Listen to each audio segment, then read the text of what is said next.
सो कहते हैं ना, मन जीता जग जीता। जपी साहिब में जो ये गुरु नानक जी ने बोला ना, these are the golden words, that knowing self और winning over your self is winning the world.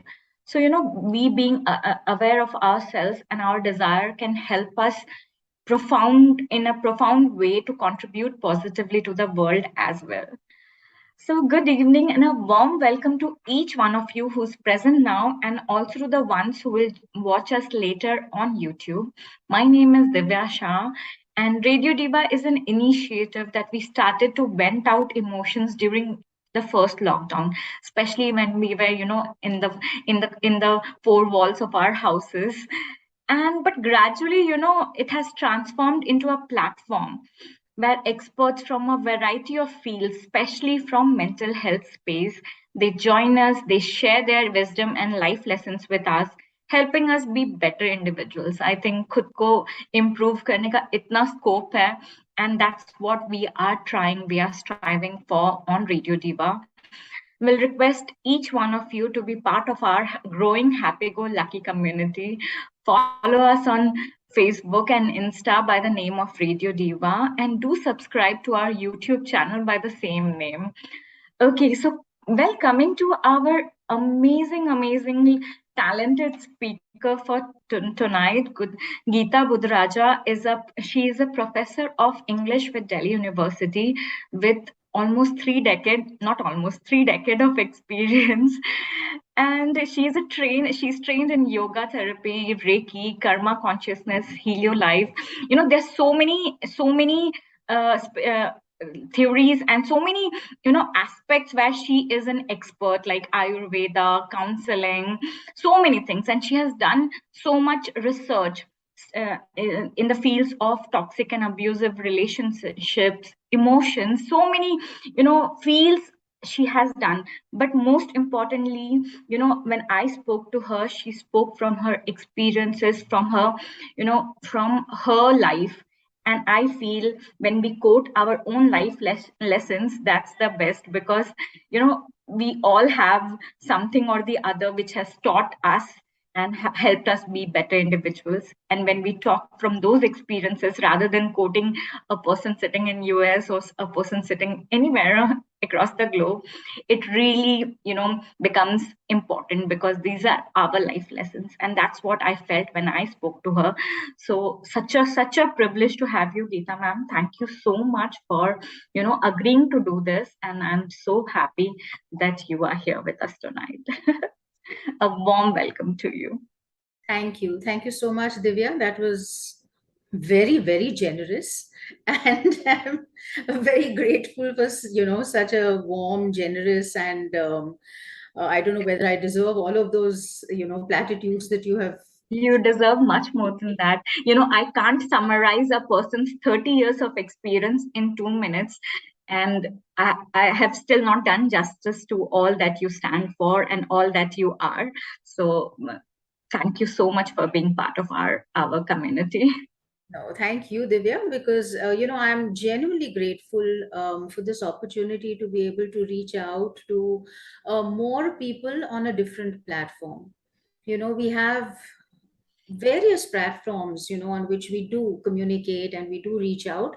But I think the need of the hour today is to talk about, emotional hygiene and acquaint ourselves with, emotional toxicity and what it is and how it can actually affect us. So I'm going to start with, I requested Divya to play the song Words, because, as a teacher of English, words hold great meaning for me. I mean, for me, a word conveys not just information, it conveys emotion, it conveys information, of course, and it has a subtext. It's not just what it says. There are so many nuances to that word. So which is why I asked her to play the song. And truly, words are all I have to take your heart away today. And I hope I do take your heart away. We would love to give your heart to you. Okay. I'm going to Absolutely. start with, as a teacher, it doesn't, never leaves you actually. So I'm going to start with asking a few questions. And I hope you will participate, because I look forward to this being an interactive session. This is not my classroom where I'm going to, lecture and expect you to just absorb everything I say. So please feel free to interject, intervene, question, interrupt, anything at all. Okay, even while I am speaking. And please do, contribute what you feel, right, as and when you wish to during the course of the session. So my first question is, so how many levels do you think we live on as human beings? How many planes do we exist on? Anyone?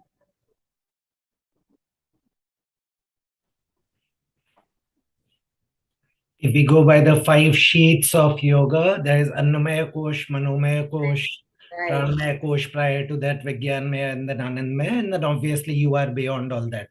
So the 5 levels, but then you remain constant throughout. Awesome. Thank you. Oh That's of my God. That's so profound. Yeah, Thank that's you of so course, much. like a really, as you said, that we have very profound answer. I'm going to make it very simple, right? We live on 3 levels basically. Okay, physical, mental, and emotional. Okay, so the physical is what we see and what we can experience with. So it is the sensory part of us. And all of us are very familiar with the physical part. Okay, the second is, of course, the mind, the brain, the mental section, which of course we don't see, but because we're constantly processing information and we're constantly thinking, we are very aware of it. The third level that we exist on is the emotional level. And emotions we associate with the heart, but emotions, and that's perhaps, where I'm trying to make an intervention, emotions are felt by different parts of our bodies. It's not just the heart that feels emotions, even though we say that the heart is the seat of all our emotions. We feel with our hearts. Yes, we feel with our hearts. But we can also experience certain emotions, or emotions can be manifested in different parts of our body as well. Right? So, anyway, we live on these 3 parts, or these 3 levels, or these 3 planes. These are our 3 planes of existence. Right? Now, question 2: how do we take care of physical hygiene? Do we take care of physical hygiene? We may know how to do it, but we may probably not. And Why we are taking bath? Physical hygiene, we all bathe every day, I hope. not just that, no, there should be exercise as well, there should be sleep as well. But then are all of us doing that on a daily basis? That remains an open question. Let's just be, physical. We brush our teeth, we bathe. Sometimes we want to indulge ourselves. We'll go for a manicure, pedicure, facial, right? So we're taking care of our physical hygiene, right? Do we take care of our mental hygiene? Do we sort of cleanse, purge our brains or our minds? Yeah, we try to Um, think positive. Try to, yeah. Sometimes. And maybe when we pray or Yes, read more things yes, when we are getting stuck or something. To absolutely. some extent, I think. Yes. So we do take some effort because Yeah. we're aware of this mental space, what we're calling the mind or the brain. So we will give it a rest. Even when we sleep, we're not just giving rest to the body, we are giving rest to the mind as well. Yeah. Yeah. Yeah. So our everyday existence actually takes care of both of these planes, our physical as well as our mental, right? What do we do for our emotional state? Mm. Do we do anything for our emotional state? Do we cleanse our? No. Meditator. I mean, in our group, when I hear different things, I try to kind of observe my, observe how I'm getting influenced or how I'm unnecessarily letting somebody hurt me when I should not be. But that's about all. Otherwise, I guess the feeling of hurt, the feeling of insecurity keeps creeping in without letting us know. And I think that's what pollutes or leaves a mark which keeps coming back in some form or the other. Yeah. Okay. Just observing myself most of the time, does that count? So when you observe yourself, Yash, what are you observing about yourself? Is it a happy observation?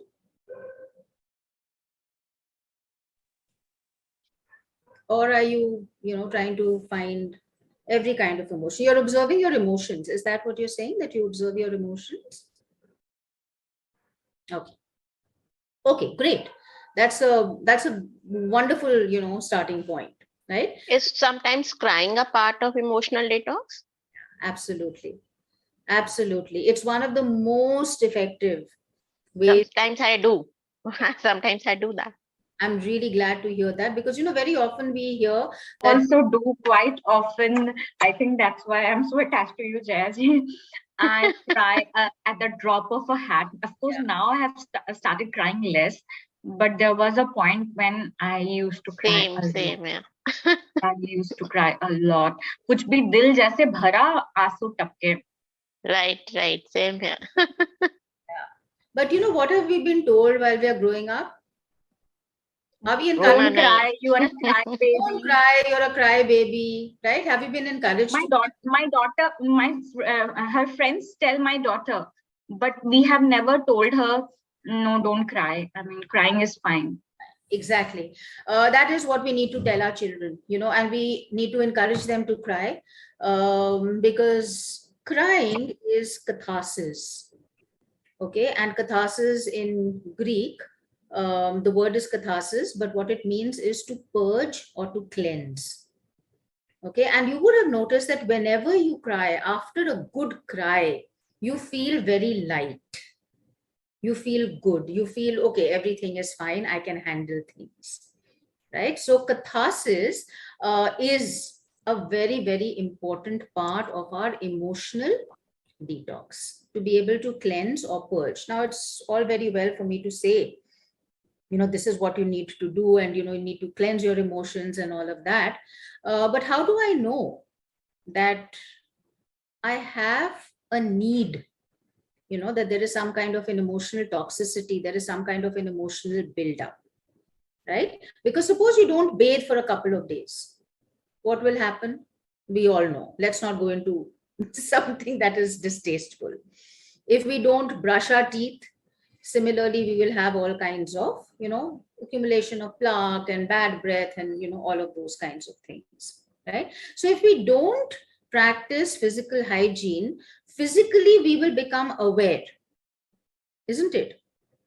That there is some kind of an issue there. Okay, similarly for emotional hygiene. Divya, may I request you to share the first slide, please?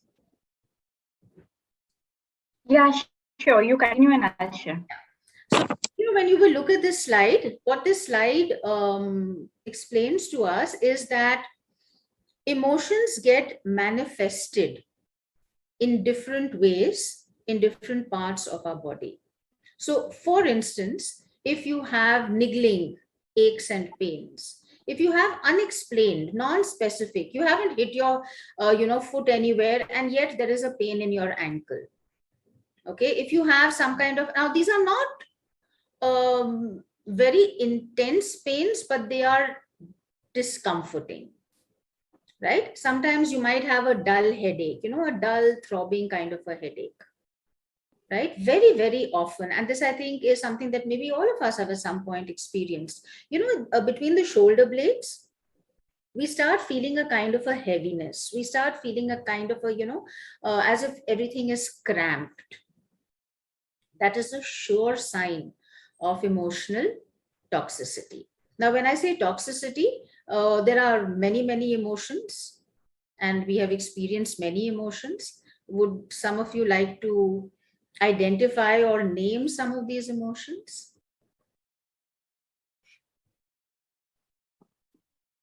Anyone? Any emotions?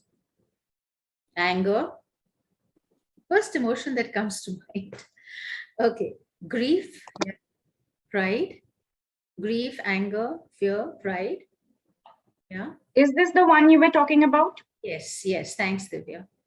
You're welcome. Okay, so these are some common emotional toxicity indicators, and these are some of the emotions. We have been talking about them. Some of you have shared, emotions. Bitterness, unforgiveness, resentment, anger, guilt, shame. And I'm calling these toxic emotions not because they are toxic in themselves. Okay, I'll explain that in a moment. But when we have these kinds of emotions that we have stored, that we have not let go of, that we have not processed, then we can have unexplained pain.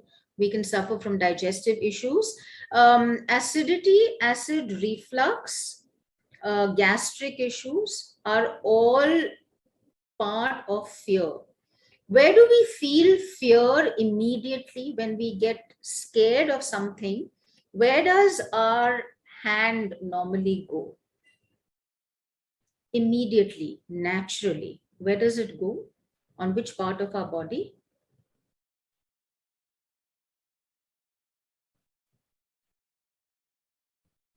Absolutely. Heart. Stomach or heart, right? Instinctively, it would go to the tummy, because you start feeling a sort of a cramp, or you start feeling, as if there is a sort of a contraction in the stomach. Okay, so if anybody is, prone to digestive issues, do consider, are you holding on to some kind of fear? Okay, allergies, particularly skin allergies, is usually because of unforgiveness or resentment. Okay, this is just very, very sort of skeletal basic, right? Of course, there is a lot of depth to all of these. If you are feeling moody, anxious, unable to concentrate, do ask yourselves, am I holding on to something? Okay, in your behavior, if you find that you keep postponing important tasks, if you keep trying to distract yourself rather than focus on what you're supposed to be doing, and there's a difference between the procrastinating, which is task related. Distracting tactics is when you don't allow yourself time to think. You don't allow yourself time to just sit down and be with yourself. If you notice a change in your eating and sleeping patterns, then very, very clearly there is some kind of emotional toxic buildup. Okay, I've said toxic emotions include bitterness, unforgiveness, resentment, anger, guilt, etc. Just primarily because these are what we normally talk about as bad emotions. You say, oh, these are bad emotions. Happiness is great. Love is wonderful. Joy, euphoria, all of these are absolutely wonderful emotions. Do we really agree with that? Do you think happiness is a good emotion? Do you think love is a good emotion? And anger is bad, guilt is bad, shame is bad? Just think about it for just a second. Is the emotion good or bad?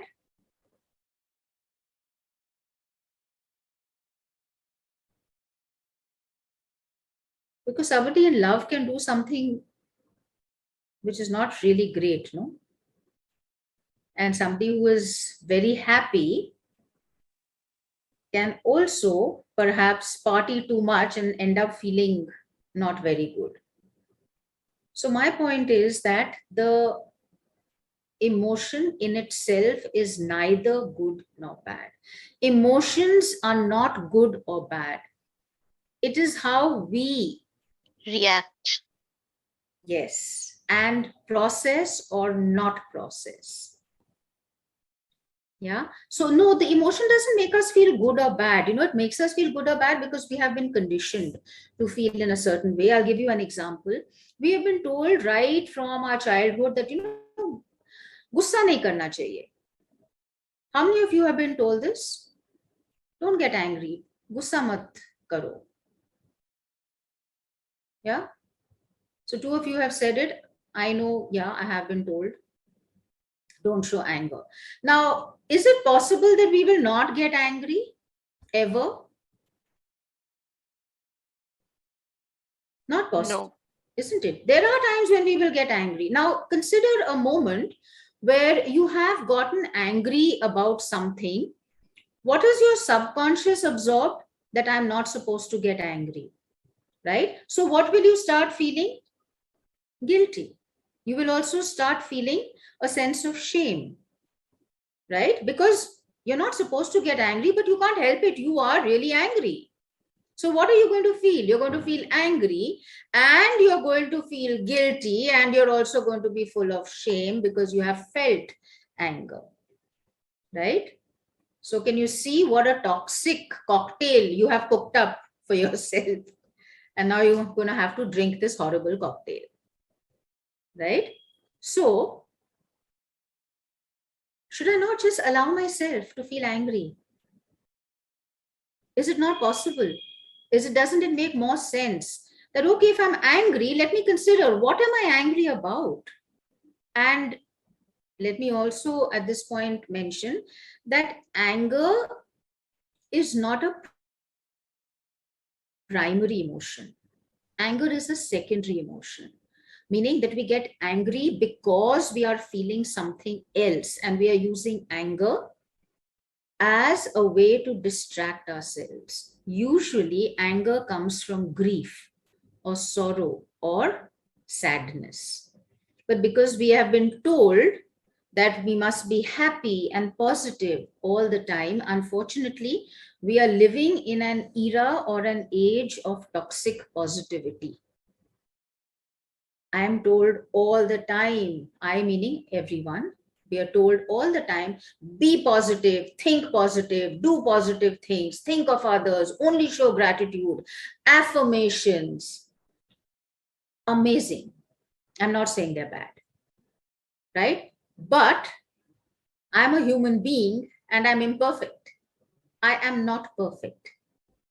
Nobody is perfect. So can I, to begin with, accept that I am not perfect? And if I am not perfect, it doesn't mean that I am not lovable. It doesn't mean that I don't deserve the best. It doesn't mean that I cannot accept myself, or I should not accept myself with all my imperfections. Yeah.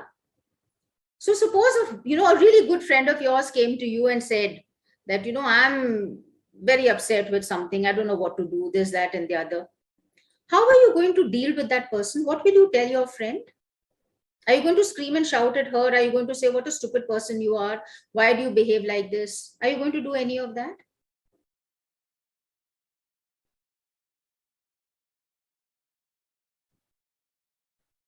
How will you react to your best friend coming to you with a problem or confessing, I did something not so nice? What will you tell her or him?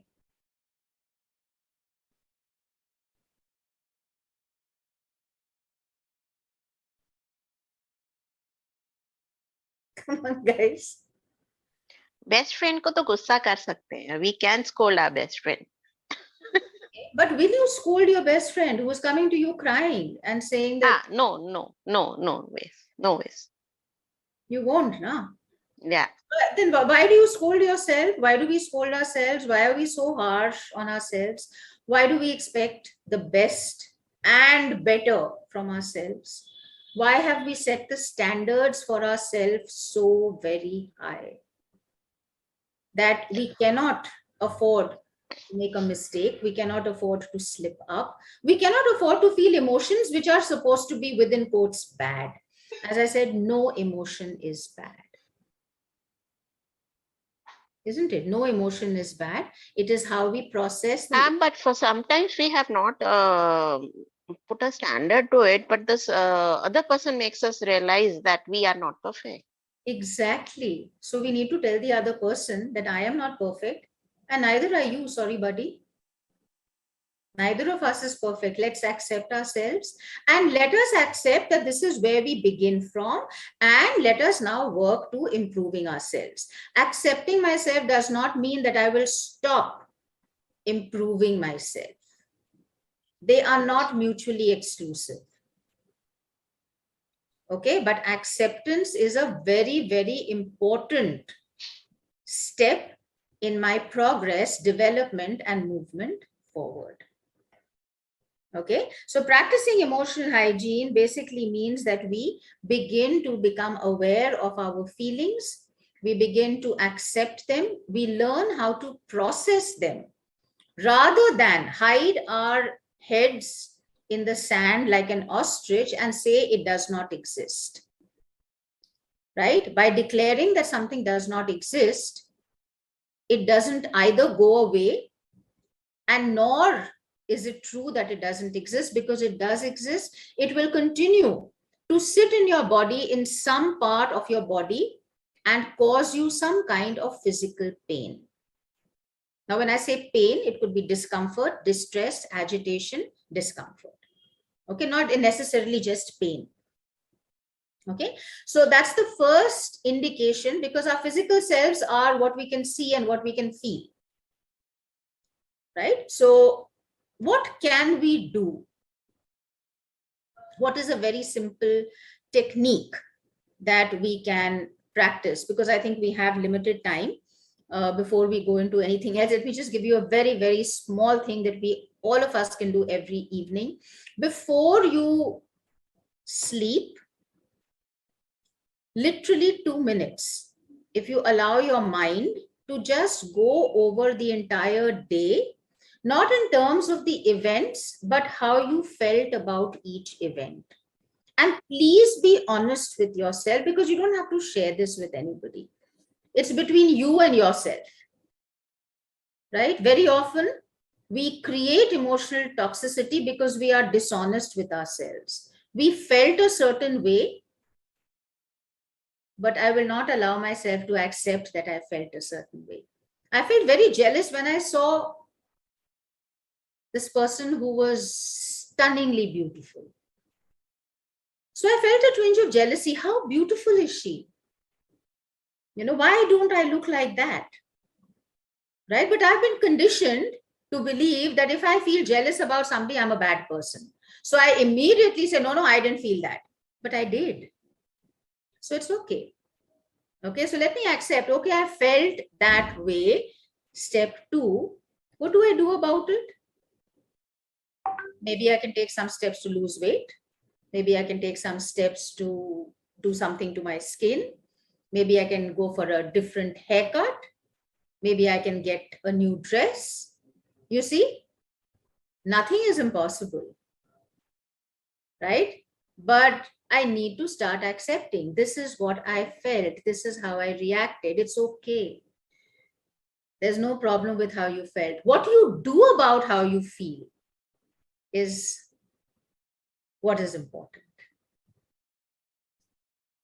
Okay. So that's the first, section. The second part that I did want to address is, because this is an area that I feel very passionately about. People who are in toxic relationships, people who are in abusive relationships, they will have more emotional toxicity just simply because of the nature of the relationship that they are in. Yeah. And this relationship doesn't necessarily have to be that of a spouse or a partner. It could be between a parent and a child. It could be between siblings. It could be in the work, the workspace. It could also be between friends. So as far as toxic or abusive relationships are concerned, the first thing that we need to do is become aware and accept that we are in an abusive relationship. It's very hard to accept because obviously you love the other person. You have a great deal of affection for the other person. So it's very difficult to accept that the other person is actually abusive or abusing you. Okay. And And the abuse may not be just physical, it can be mental abuse also, right? absolutely, physical abuse is, the easiest to identify, but mental, emotional, psychological abuse are far more, not just difficult to recognize, but almost impossible to accept. So there are so many people who start doubting themselves when they are in a relationship. They doubt, they are so talented and they are so good at their work, but somehow after being, say, married to or being with that person, they start doubting themselves. Yes. So Yes. There's a word for that, Divya. It's called gaslighting. Yeah. So, if you share the second slide, we can perhaps look at some of these indicators.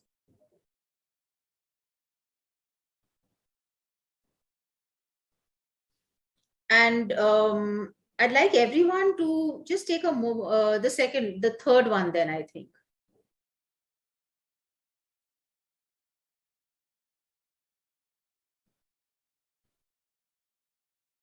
So, when we talk about physical abuse, that's violence, very easy to identify. Okay. Now, are you in a toxic relationship? Is there some kind of a toxicity or some kind of abuse that is prevalent in your relationship? There are some indications, there are some indicators. Okay. So when Divya shares, we'll have a look at it. Verbal abuse is usually when there is a lot of negative talk, right? When abusive language is used. That's again easy to identify. What is more difficult to identify is when there is withholding, which is silence. We all use it on and off. Somebody has done something, your child has not come back home on time or whatever. I'm not going to talk to you. That's not abuse. Abuse is when one withholds emotions, when one withholds love, when one withholds nurturing or caring, or uses silence as a tool. Okay. So if you find yourself feeling very anxious when you're around somebody because you don't know how they are going to react, right? This is called walking on eggshells.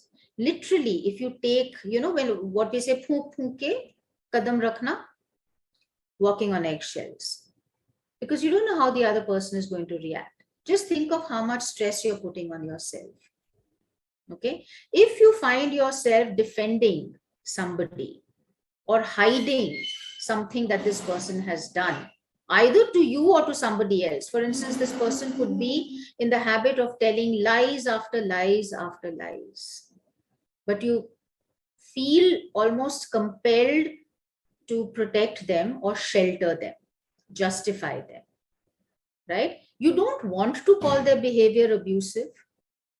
It doesn't feel like abuse. In fact, in narcissistic abuse, it doesn't feel like abuse because the narcissist can make you feel like a queen or a king also. And then it's just very confusing because one moment they make you feel great and the next moment they make you feel like the scum of the earth. So what does it do to you? You become confused. You don't know whether you are worthy or unworthy. Okay. If you feel that you are getting physically sick, for instance, if you have too many allergies, if you keep falling ill in terms of a fever or colds and coughs, or you suffer from headaches, or you have spondylitis, or you have a thyroid issue, many of these are complaints that come up in abusive relationships. Not always, but very often. Right? You have a feeling that something is not all right, but you cannot identify it. Something is off, something is not right, but you don't know what it is. Yeah? Nothing makes sense. Your life, your relationship, your partner, the world, everything seems to be one big jumble or mess. Right? It could be. Now, out of these, even if you identified with 3 of these statements, you could be in a toxic or abusive relationship. So if you feel that you have responded positively to any of these things, I know positive is not a word to use here, but if you have found yourself agreeing with any of these statements, then do consider that you could be in an abusive relationship. And while you might feel the need to deny it, do understand, do believe that there is hope. Okay, there are ways of dealing with an abusive partner or boss or friend or whatever. Yeah. And the most important thing that you can do is to start focusing on yourself and start holding your ground, even if the other person tries to gaslight you. Okay, and gaslight, although it's a technical word, it's easy to understand. Gaslight basically means that you start convincing the other person, the abuser will start convincing the victim, right, that everything that they say is wrong. They will start questioning everything that they say, to the extent that the other person starts believing that they are wrong and the other person is always right. They start second guessing themselves. Okay. Okay, so gaslighting, if I try and explain in my words, gaslighting is the person, if I'm in an abusive relation, that person is painting a picture for me and at the same time making me believe in whatever they are saying, and basically making me doubt my own value system, my own, set of beliefs that I grew up with. Yes. And, and painting a completely different picture for me. Yeah, not only your beliefs and what you grew up with, even something that you actually saw physically. All right. So for instance, something like okay, say if that person tried to hit me, so it wasn't a hit. exactly, It was something. exactly. Yeah, it was my love for you, yes, that I was showing. Or you provoked me. I did this, but because of you. Because of you. You see, an abuser will never take responsibility for their action. They are always right. They have a need to be right always. So the only way that they can, convince themselves is obviously to convince the other person, because the other person is their mirror.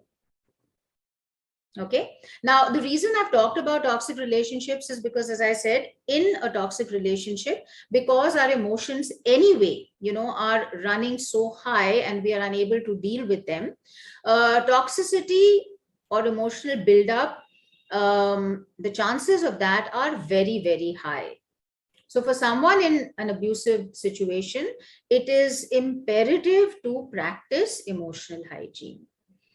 And for such a person, the best way is to turn the focus on oneself and begin to become aware of oneself, one's own needs, one's own desires, right? To validate one's self and practice self-acceptance and self-love. So can, if I say, growing up, our parents have the biggest influence on us. So, and are there times when our parents also can affect us negatively? Yes, there can be. And, when we look at the Indian family setup, and I'm not saying this, to criticize or anything, but when we look at the Indian family setup, especially when from the Western lens, the Western lens says, let children be, let them be free, don't control them. Our parents were very controlling. Na? They told us, ye karo, wo mat karo, aise karo, waise mat karo. We were also, brought up with what we call deserving behavior. If you do this, I will give you this, which that's the way we have grown up, which is fine. So I'm not calling that abusive, but the same thing, if it goes out of hand, that can be abusive. And yes, parents can be abusive. It's a very unfortunate fact of life. Yeah. So that answers. Ma'am, how to accept it, ma'am? How to accept what? Accept the the mind doesn't accept it, right?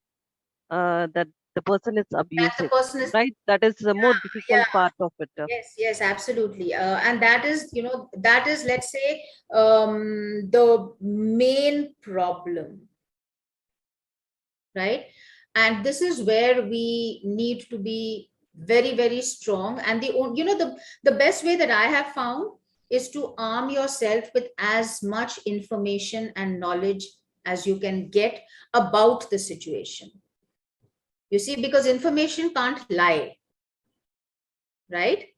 Information doesn't tell lies. Information will only help you to understand a situation. And if you find, that you're ticking all the boxes, then clearly there is something. But because of over information, there are sometimes when we start doubting every move. Say, for Yeah, example, yeah, no, our parents might, say something. See, we come from an Indian setup, and our parents are definitely much more concerned about us than as compared to Western parents. absolutely, absolutely. But at the same time, doubting every move will not be a right thing, because No, for them, what is right, they are doing their best. It might not be right for us as individuals, but they are not wrong. They are trying, the intent is at place. They might be doing the wrong thing, but their intentions can't be wrong as parents. I absolutely. mean, this is what I would like to believe. So in most of the cases. Which is why, please go back to the slide, which is that there is a gut feeling. Yeah. Yeah, I think more than over information, I think that gut exactly, feeling ki exactly. once we grow up, especially once we grow up, we take control of our lives. Yes. And when your instinct is telling you something, when your intuition is telling you something, right? Chances are that it is the right thing. I totally feel that. Because I have changed my way of thinking after I started getting that gut feeling about some of the issues that I was facing as a child. Yeah. So instead of ignoring the gut, instead of ignoring what we instinctively feel, our intuition, let's learn to tune into our intuition. And the only way to do that is when we start accepting ourselves. When I accept what I feel, when I accept what I think, when I accept who I am, okay, that is when I will tune into my intuition. Absolutely. So, before another question pops in the chat box, Geeta ji, I think, the answers that you gave totally with you. And trust me, this was such an important session. So many people are having health issues, physical manifestation of their, childhood issues. And I always say one thing that, to take 5 steps forward, sometimes in life we have to take that one step backward and understand where our problems are coming from. Yes, You absolutely. know, we don't need to present a picture perfect. Let's everybody has a story, and everyone has an issue. We all are human beings, nahi to upar hi hote na bhagwan ke paas. We are here, we have our issues, and it's okay. It's okay to have issues, and it's okay to talk about it, because the more you talk about it, the more you are liberating yourself. It's not Yes, crying, it's not wailing, it's not showing off. It's just honest, and it's just taking it out of your system and growing. So yes, as Nandita says, you have explained our questions so beautifully, and we are so grateful, Geeta ji, because you showed so much of patience. All of us, I mean, I being the host, I fired all questions. I shot all the questions on you, and you were so patient in answering every question of us. So much gratitude to you, Geeta ji. You were wonderful, and so trust much. me, I we'll am have. sort of blessed actually to have been able to speak to all of you No, and no, be part of definitely, this we are so blessed. session. Yeah, we are so blessed, and I'm so thankful to each one of you who are still there, because I'm sure all of you do understand it's such an important session. And please share. We need to grow. Our community need to grow the Radio Diva on YouTube. Please help. Share this video with maximum number of people and let them benefit with it. And thank you so much. Be part of our family. Thank you so much.